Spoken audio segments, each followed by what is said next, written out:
Madame, Monsieur, bonjour et bienvenue sur Sangoya Congo, chaîne Informa Cabino, chaîne PESA Cabino, différents sujets d'actualité au la République démocratique du Congo. Nous sommes contents aujourd'hui de revenir avec vous pour vous faire le point, c'est-à-dire une analyse globale sur tout ce qui s'est passé. Kobanda mokolo ya avant-hier na ba manifestation lobby pe mokolo alelo ba sujet to kolobeleza nini pona bino eza des journalistes qualifiés d'être pro-cash ou baza agressés, baza ciblés par des inconnus, mais pour quel motif au bango objectif eza ko transmettre information, ko passer information, pourquoi bazola de la bango to kolobela manifestation de bomona qui préoccupation et la population on a ko protester contre vote pe promulgation ya ba projet de loi o eza bongo initié par Mwana Mboka Aubin Mina coupé honorable Sakata. Donc on a fait la déclaration à la partie prenante dans le processus au stade que le PPRD, le FCC, mais aussi les présidents de la République qui tient à calmer toute la population et qui interdit n'importe quelle manifestation. Mais peu ba casse ou salema qui occasion à manifestation pour quel objectif? On a collé le sujet au nyonso. Tout d'abord pour la bino moko na ba o baza agressé Mwana Mboka Joël Kadé azabongo éditeur, il y a Impact News mbote pe boye bolam. Merci très cher consoeur. Papa, merci pour la condimako.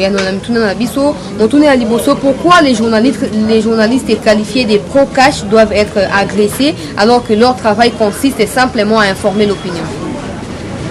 Madame, pour la fufu. Amana bango alambela bango. Nde elo na mela na ona zela. Yango.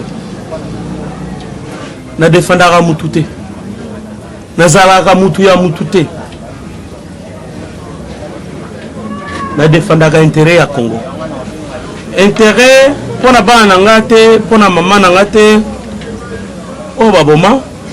Mais intérêt pour que nanda kunyoso ya congolais. Nanda kunyoso ya congolaise. Eloko oyo e salam sala. Eloko oyo e salam sala. Ezalaka pona ba 300 personnalités na mboka sur les 80 millions ya ba congolais bangonde il faut eloko e sala na ndako na bango ba misusu eloko oyo e vanda esala lisu eloko te ba ndako na bango esala kata 3 jours mone bukani poni ne bukani parce que ça la calcio est le côté et ça la carrière et ça la carrière point n'est ça la carrière parce que bon mes amis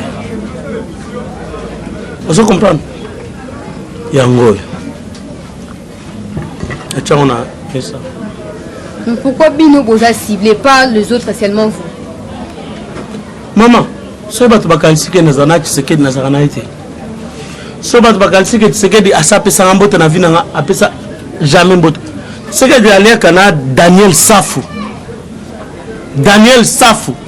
o azaki na anniversaire ya Joseph Kabila na mama Jenite o ayembaki nde mutu akendaka azaka okende pa Tshisekedi amela neti Tshisekedi apesa mbote mukolo moko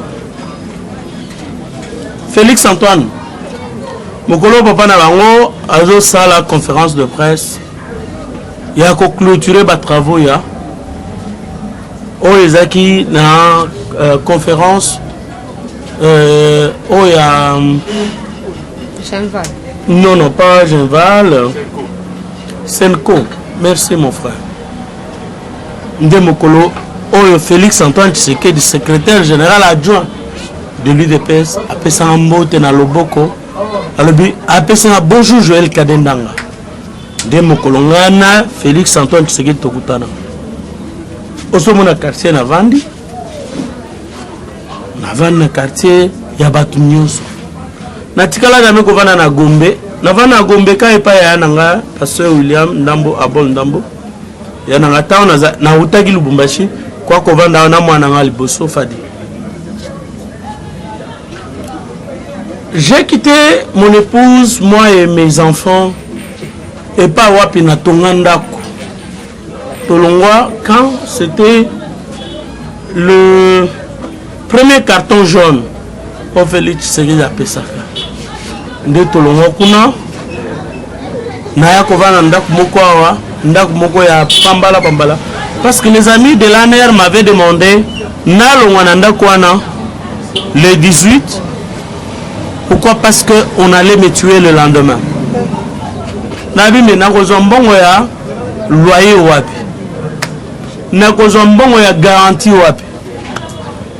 Un ancien de mon église dont j'étais le nom, mais comme on est à la bondo de mutu apesanga mbongo en urgence nde naya kozwa mbongo naya kozwa mbongo na kimbango.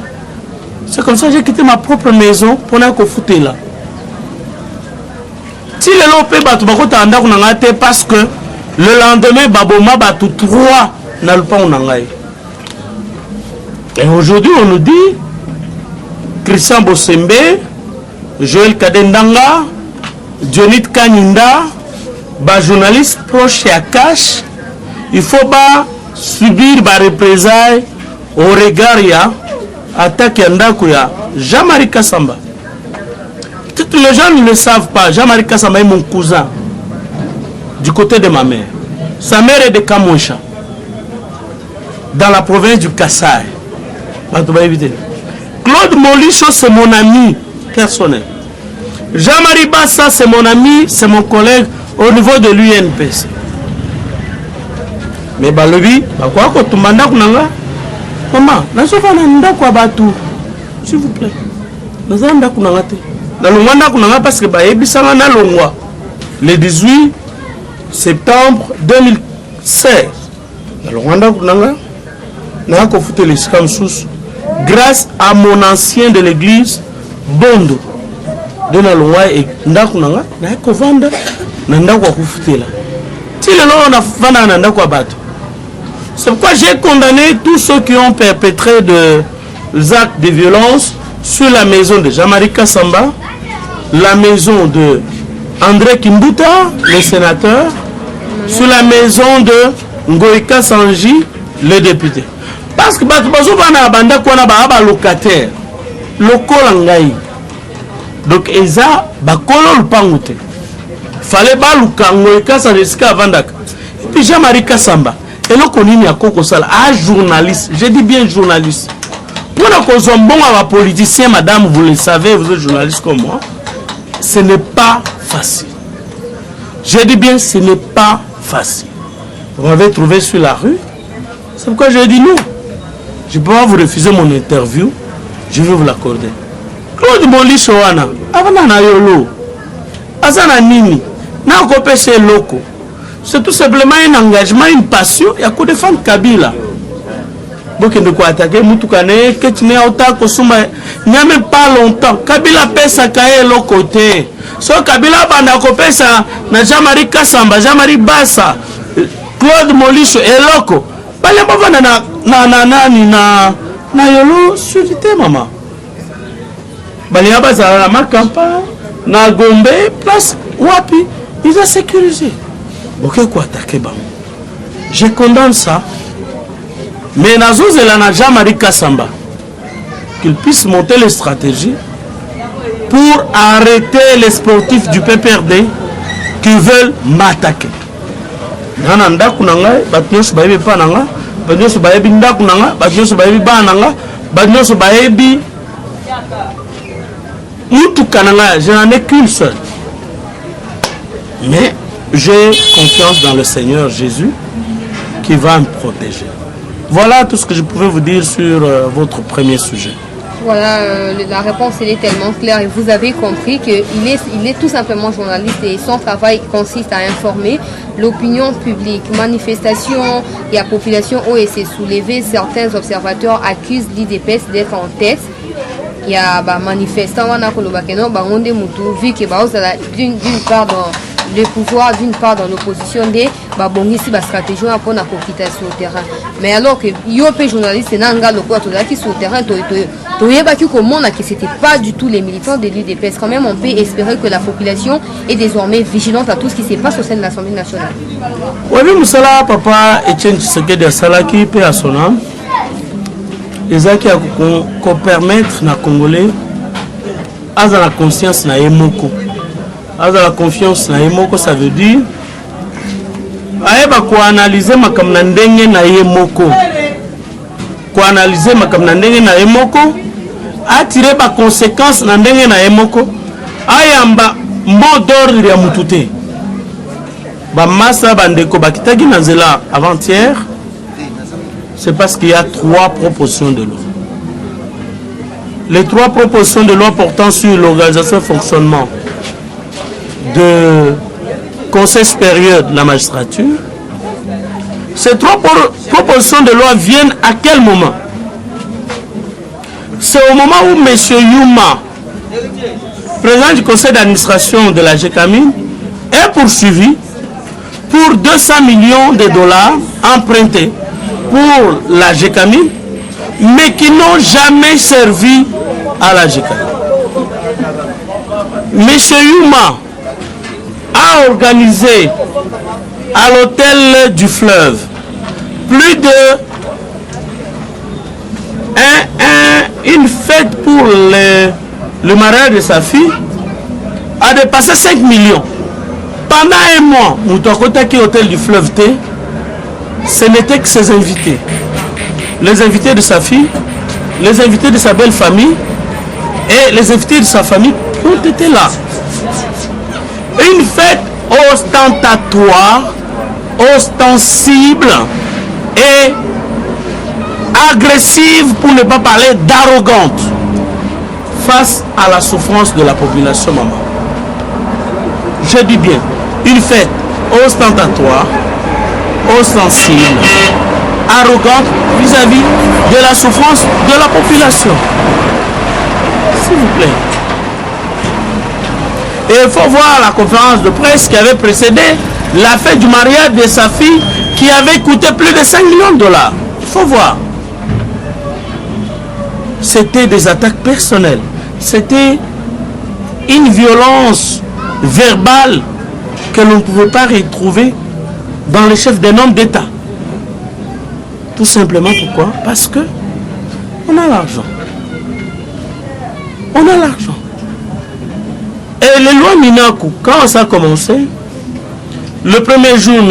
Tunda Kassende a proposé dans un conseil des ministres qu'on arrête ou on suspende les poursuites contre M. Youma. Le chef de l'État a refusé de répondre à cette question-là. Pour quelle raison? Parce que il a le pouvoir exécutif. L'affaire est traitée au niveau du pouvoir judiciaire. Je ne peux pas intervenir. Dans la députation nationale, Babengi, pas qu'il y ait quoi intervenir. Parce que ça, il a introduit une requête en interprétation. Il y a indépendance et un pouvoir judiciaire sur les autres. Le Conseil d'État lui a répondu à ABC, ensemble avec ses avocats, Nyabirungu et consorts, voilà quoi ABC que messieurs le ministre de la Justice n'a pour pouvoir sur le magistrat que celui d'injonction et non de contrôle. Alors, c'est comme ça, Sakata, Minaku vont concevoir une loi pour tout ravir au chef de l'État et au Conseil supérieur de la magistrature. Le pouvoir du chef de l'État de nommer, de révoquer les magistrats lui a été retiré. Les pouvoirs disciplinaires envers le magistrat que détient le Conseil supérieur de la magistrature a été ravi pour être confié à qui? Au ministre de la Justice. Mais il n'y a pas de monde qui parce que lobby kuna le ministre de la Justice tendait en pouvoir. C'est pourquoi toutes leurs lois taillées sur mesure en fonction il y avait c'est à Kabila, en fonction à taille à Joseph Kabila, il est quoi na mai Basituki en retard. Basituki en retard pourquoi? Parce que bakanisa que baon mutuka bakozana pouvoir. Congo, hein, RDC, c'est une affaire de Dieu. Le roi Léopold II croyait que Congo est Zaïre. aboma akata maboko akata makolo na bango baza kosala caoutchouc pour construire la société minière Dio Katanga la Jikamine aujourd'hui a évacué que en 1908 le Congo allait lui être ravi. Quand la Belgique prend le contrôle du Congo, elle croyait également que elle va tout gérer. Mobutu prend le Congo, il a cru qu'il en était devenu le souverain. On a commencé à chanter pour lui. Quand Papa Kabila, Laurent Désiré, prend le Congo, il a cru que ça lui appartenait. Et même Joseph Kabila. Tout a été taillé sur ses propres mesures. Taille à costume, taille à slip, taille à pantalon, taille à chemise. Ce que les gens vont comprendre, et j'ai aimé le communiquer à la Mouka, et comprendre qu'il s'est agi. Il y a depuis le 30 décembre 2018 que le pouvoir a été ravi à Kabila. Qu'il ne s'agit plus, il y a patin, placebo, onyoso, papa waza na confinement des États-Unis, Fayoulou, Aza Kobundel. Donc c'est juste pour vous dire ceci, ces lois sont anticonstitutionnelles. Ceux qui vont manifester qui, je suis d'accord avec eux, mais je suis en désaccord avec eux sur un seul point, les attaques contre les entreprises privées des individus. Wanande Moutou, toujours Kanaba Honte. Mais que PPRD ait décidé, elle a sa chaleur, elle a sa bateau à chaleur, pour pas attaquer Banda Kunabiso, là je le regrette. Bref, dans le binayo maman, que je ne suis pas contre eux, je ne suis pas contre le PPRD, je ne suis pas contre Minakou, mais ces lois. Et puis, ces lois viennent en quel moment, madame? C'est ça les problèmes. Et pour quel objectif déjà? Et pour quel objectif, heureusement, vous posez la question. Il n'y a pas longtemps, il y a eu un conflit pratiquement entre le pouvoir législatif et le pouvoir judiciaire. Au sujet à mandat à mercenaire Mamba, le député Mamba du MLC. Affaire Kabound, Babundi Bundi sur la rue, Babundi Bundi, chacun dans son camp, chacun étant jaloux à pouvoir naïe. Mais, s'il vous plaît, madame, Kabound a longité, ça c'est pas le problème. Mais c'est pendant ce moment que Minakou Sakata prennent leur initiative à proposer Balorana pour contrôler le pouvoir judiciaire. Vous pensez que les magistrats vont se laisser faire? Pour pas humilier Bango, pas jouer pouvoir na Bango? Et c'est parti dans Ndenge Papa Kamere à quelle prison? Nous, à un moment donné, il faut que les gens soient sensés. Ce qu'ils pouvaient faire en principe, c'était quoi? Loi ya Nengona, fallait pas discuter en la commission. Ils ont réuni bango na niveau ya accord cash FCC pour la stabilité pour la paix. Baokana na bango nde pas menu. Là na pouvoir judiciaire. Le pouvoir judiciaire maintenant allait apporter les correctifs. Mais bon discuter en okunate. Bon discuter pour un partage à pouvoir, partage à poste. Mais à un moment donné, discuter aussi de ce qui se passe à l'est de la RDC. Discuter aussi des groupes armés qui pullulent. Nous sommes un pays entouré de 9 frontières des États étrangers. Est-ce qu'on ne peut pas réfléchir sur comment organiser notre défense pour faire face aux 9 pays qui nous entourent? Est-ce qu'on ne peut pas réfléchir sur de quelle manière quiconque termine les études secondaires fasse l'armée de telle sorte que nous ayons des réserves. En cas d'attaque, en cas d'agression, on peut réagir. Est-ce qu'on ne peut pas réfléchir sur les personnes vivant avec handicap, sur les personnes Parce que il y a des personnes vivant avec albini ayant été conseillé de Madame ministre de personnes vivant avec handicap et personnes vulnérables. Est-ce qu'on peut pas réfléchir sur ça? Qu'est-ce qui explique cette urgence? Et je vous indique qu'il n'y a pas que les gens du FCC ou de l'UDPS qui sont frustrés. Dans le niveau, il y a PPRD, vous avez suivi les éléments sonores. Et là, Batubasilika qui, Ndenge Papa Chadari, Aboyeli Bango, va accéder à siège à partir. Tous les pomba va utiliser pour na kotumba, va siège à partir à l'opposition. Pour la Koboma, va tu as siège na UDPS.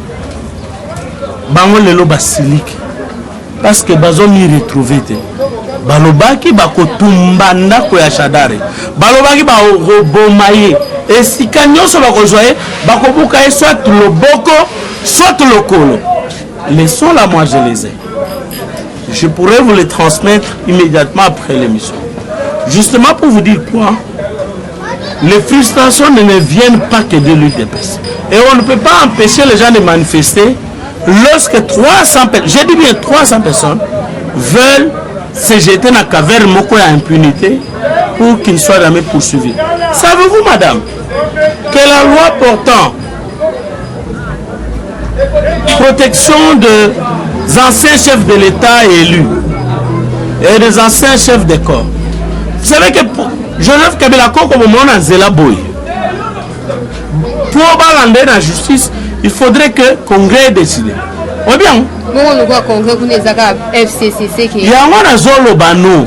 Et puis, attaque quoi dans la justice, il faut que le Congrès ait décidé à la majorité absolue. Pas majorité simple. Il faudrait tous 500 députés, tous 108 sénateurs, disons 110 sénateurs. Il faudrait que au moins 400 parlementaires décédés pour poursuivre Joseph Kabila. Donc, en tant qu'ancien président, beaucoup ont la justice. À quoi violer on a ligne? À quoi salo biloko yé à lingi? Non, n'engazawana. À quoi sala mingi ya à lingi na mboka o? À quoi yiba na nenga lingi? À quoi boma na nenga lingi? Parce que ça la majorité parlementaire na niveau à Congrès. Balwa ya boye, nde balwa bazo pelisa, bazo pesa, bazo likisa en urgence. Mon nom est Joël Cadet, toujours continuer justement par rapport à Baloua au Bémina Kouadoubi. Il ne va pas abandonner sa lutte, il va continuer. Mais la question qui se pose, l'opinion publique, c'est celle de savoir pourquoi à proposer qu'il y a pendant 18 ans à Bangote, au cas d'attente où il y a réforme, il y a justice, peine à instauration et état de droit. Et là, on n'aligne pas nos amours à Maël. Parce que la question, non, réponse est Zaka. Baba Kansaki. UDP c'est à Palo. Baba Kansaki, UDP c'est à MLC. Bako Olia, Nanding Balingi. Mais UDP c'est à Palo. Baza UDP soit là. Et c'est Finga Tshisekedi, Félix Antoine. Baza UDP soit là. Et c'est Finga Kabound, Akabound, Jamar. Baza UDP soit là. Et c'est Finga Kabouya Augustin, secrétaire général. Il dépêche ses appaloutés. Ndeba Bakansa. Yango Bakansa que to kanakana Tshisekedi ndenge muto a gagné ba élection, to kananae to signé contrat parce qu'au départ il n'y a jamais eu d'informateur pour identifier majorité parlementaire. Kabila bengi bango kuna basali makambo bango balinga basala basali au FCC et la majorité. On va proposer Premier ministre. Voilà là où nous nous trouvons. Donc ça voudrait dire quoi, madame, si je dois répondre à votre question? C'est vous dire, pendant les 18 ans, ils ont cru conserver le pouvoir. Pendant les 18 ans, Chadar, je vais vous donner la vidéo après cette émission, a dit, Obé Minaku, ce que Chadar allait quitter, vous connaissez les conséquences. Obé Minaku a joué qui $1 million dans le FPI, alors que papa n'a pas a joué qui mouana. Kende para bango na Kwilu, Tikwit, Idjofa, oui, ça son territoire d'origine. Idjofa, c'est le territoire qui partage la frontière avec celle du Kassai. Kende para bango so gata po moko etongama. Sko bazo ni sentir en insécurité. Bazo ni sentir coincé. Que non, qu'est-ce qui va arriver? Soki Biso Tshisekedi a Fongoli a bandi ko finir le passé. Ndelo kwa zobanga. Yangoye na sakata va proposer loana pour se mettre à l'abri, madame. Que Tunda va les protéger. S'il vous plaît, madame. C'est ça la raison de la précipitation avec laquelle va décider ça la loi Oyo. Ba loi wana pour que le ministre Tunda a contrôlé ba magistrat. Va caporaliser la justice. Ça la vraie raison. Mais il y a probabilité qu'il ait les votes lobby parce que tout le monde y a un lobby. Bah qu'on voter, madame, s'il vous plaît. Ils vont voter. La loi sera transmise pour seconde lecture au Sénat. Je sais qu'au Sénat, nous avons un gangster ou du gangsterisme avec Tambo Mamba qui adore tous ces jours à rêver la Moutoune comme chef de l'État, selon Oumi Tshisekedi, qui a connu 9 attentats. Je vous informe. 9 attentats à sa vie personnelle pour Bamoumae et 4 coups d'État qui ont échoué. Tamomamba ne rêve que accéder à la magistrature suprême. Ça, c'est le rêve de Tamomamba Alexis. Il n'y arrivera jamais. Ça, je le dis en tant que journaliste, je le dis en tant que citoyen congolais, et je le dis en tant que serviteur de Dieu. Les satanistes n'accéderont plus jamais à la tête de mon pays que la destinée de l'Éternel. Israël prie pour ça. Je ferme la parenthèse. Juste pour vous dire quoi, madame?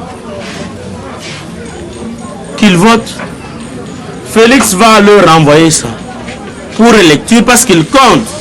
Les magistrats qui sont à la Cour constitutionnelle, leur mandat termine en septembre. Il y a un bazobomana pour que, en septembre, et je souhaite que ça fasse partie de votre publicité pour cette émission, en septembre, c'est la fin du mandat de plusieurs magistrats de la Cour constitutionnelle.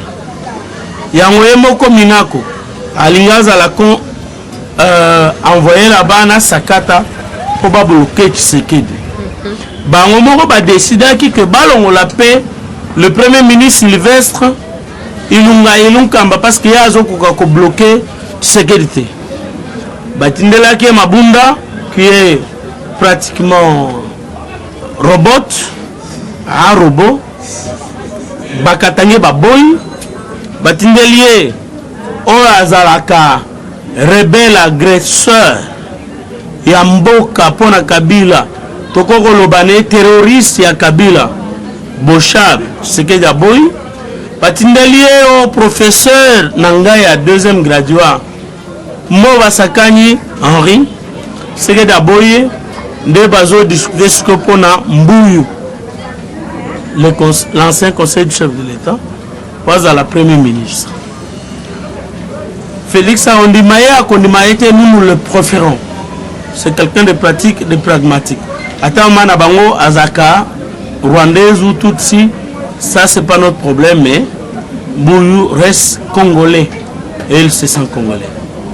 Donc c'est juste pour vous dire, mais il y a quoi qu'il va aller jusqu'au bout. qu'il a jusqu'au bout.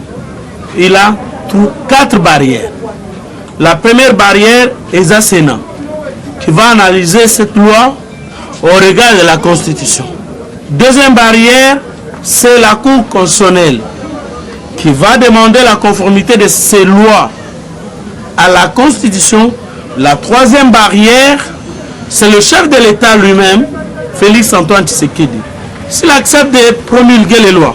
Mais la quatrième barrière qu'on ne peut jamais franchir, c'est des populations congolaises. Talakande ba vandiawa, bakola mukalobi, bakolo ba loi wana, oezo mettre 300 personnes en sécurité pour répondre à ba ni muibina bangote biso tokomizwa en charge. Bangoyo wana ba telemiawa, bakomi prendre en charge. Et c'est la dernière barrière que ni Félix, ni Minaku, ni Sakata ne sauront franchir. Voilà ce que j'ai pu donner comme réponse à votre question. Joël Kadé, on doit continuer dans cette émission sur Sangoya Congo. Mon amboka, tout on a déclaration et à partie prenante, si on peut appeler ça comme ça, c'est-à-dire que certains cadres au bazo commis benga FCC tout PPPRD au basali ba déclaration. Je vais commencer par Nemi Mounanya ou Azabongo coordonnateur il y a FCC alobi bango bako saisir justice pour na ba réhabiliter ba droit na bango, c'est-à-dire ba bloquer population et casser wana il faut ba futa yango. Si le premier ministre alobi non à instruire ministre à l'intérieur pour ba futa ba biloko na une façon à exécuter ordre ya Nemi to continuer à causer la makambo ça et même pour les autres. Mon ami, tout un état de droit. Au bouquet, l'eau a battu à privé, au foutant. Cette manifestation est allée, il faut que ça là on en ait à calme. Ce qui n'est mis à saisir justice, je vous le dis, n'a accompagné pour que les responsables il y a un acte posé contre la résidence de Jean-Marie Kassamba, contre la voiture de Claude Molicho, la voiture de Jean-Marie Bassa, qui les répondent.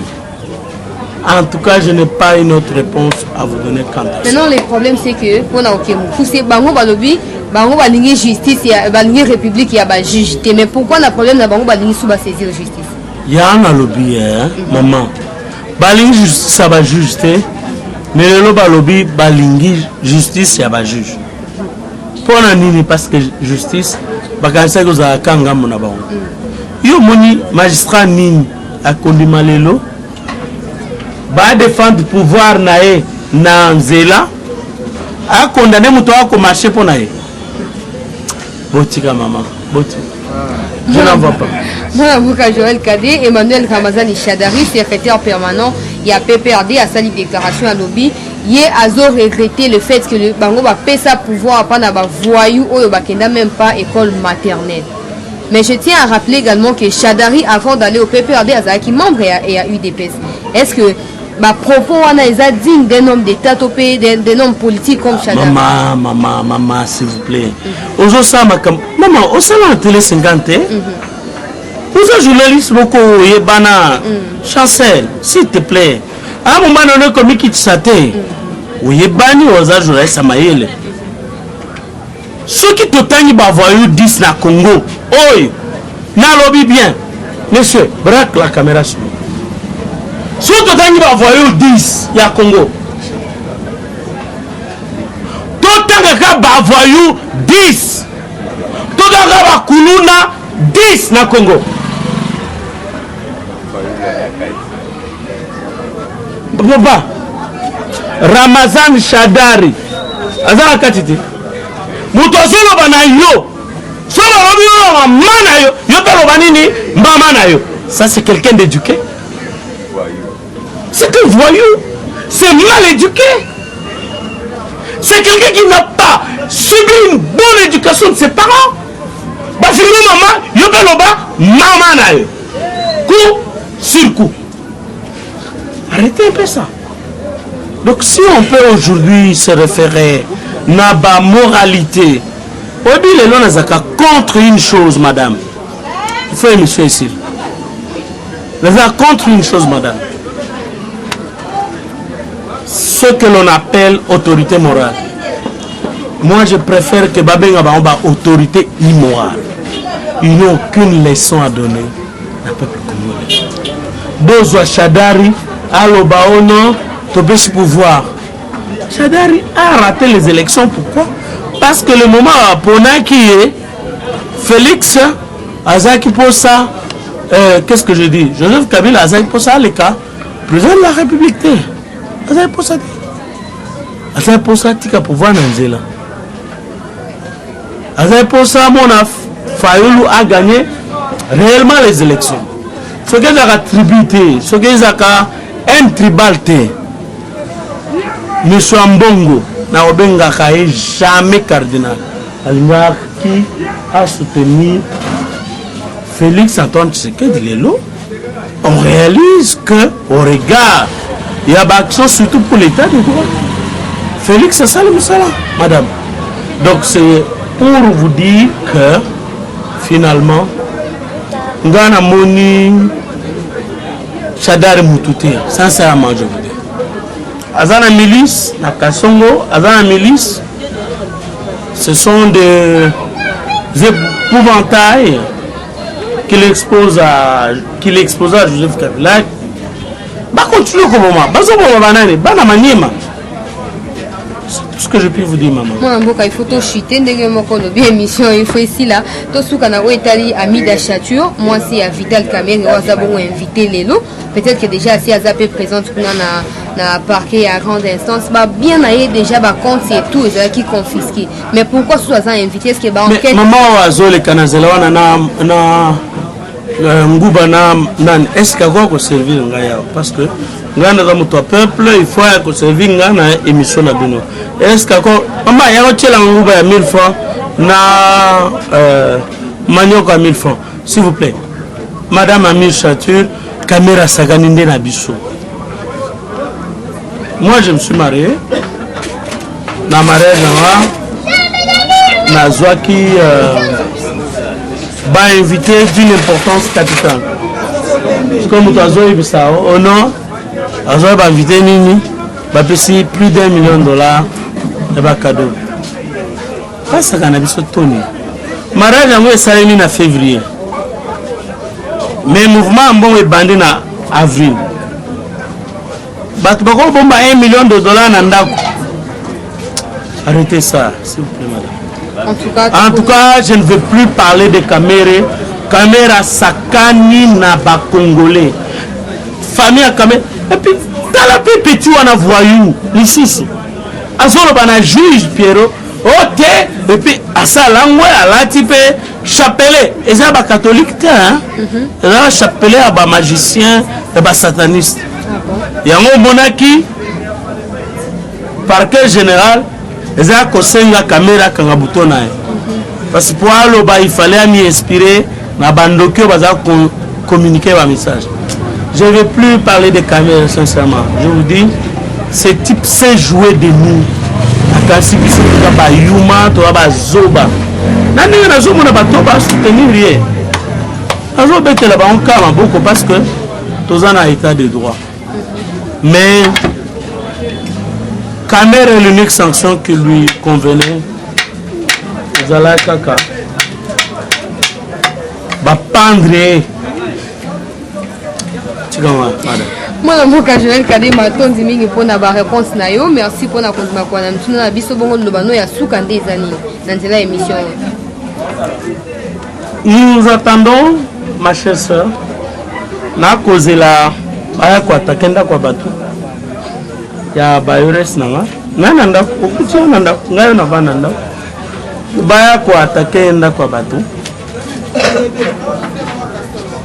na kubangelo kote na uti musika na nzambe nanga ye mutu abatela kangai metika na emissiono mbapesa nguba parce que maman on a pesa nguba na tout ça là. Donc juste pour vous dire merci. Il y a intérêt que vous avez pourtant ma modeste personne pour réaliser cette émission. Voilà, merci à vous tous qui nous avez suivis à travers Sangoya Congo. Merci Namour Awazaki derrière caméra. Je rappelle que c'était Joël Kadé, analyste politique, mais aussi éditeur de Impact News, journal Oyo. Et ça, les Maka Awanaki, Chassa, Tokutani Bongo, Nambalasima.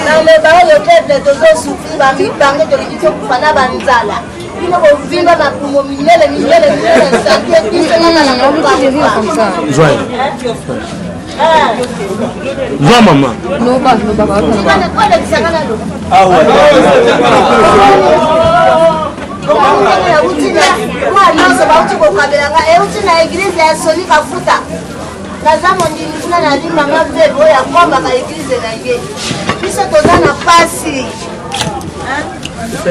tozana pasi bokanisela mpe baveve bokanisela mpe baofele tozana pasi bino bapolitisien bozopimba na bafami na bino na bato na bino biso tozomona pasi mboka yango ya bino kaka ya biso te toyaki na mokili kotika bino na bana na bino na bafami na bino na poto na bipai na baputini nalakeli bango mabe na kombo na Yesu nalakeli bapolitisien oyo bazali kuna na biro ya Kabila osiliki mpona pasi nalakeli bango mabe bapolitisien oyo baza na biro ya Kabila babengaka bango ni baostc boza bandoki bolingi kaka bino bolia bovama bozala esengo biso tozalaka na pasi mpona Kabila lobi nini mpona Kabila nayebi ete aza mpe moto ya RDC te aza mopai akende atika Kongo na libre tozomona pasi mpona ye nasilisi mpona Félix lobi nini wana mwana na biso afiesa ye plasi akonza mboka na ye na baninga na ye babotamaki esika moko. Merci maman. Pola makambo donc biso tozosufri tozomona pasi atika pasi mboka na ye adondwa na bapeuple congolais oyo baza bafamille na ye biso tozolela toza na pasi. Eshima, votre magazine qui bat au rythme de l'actualité. Retrouvez la nouvelle édition.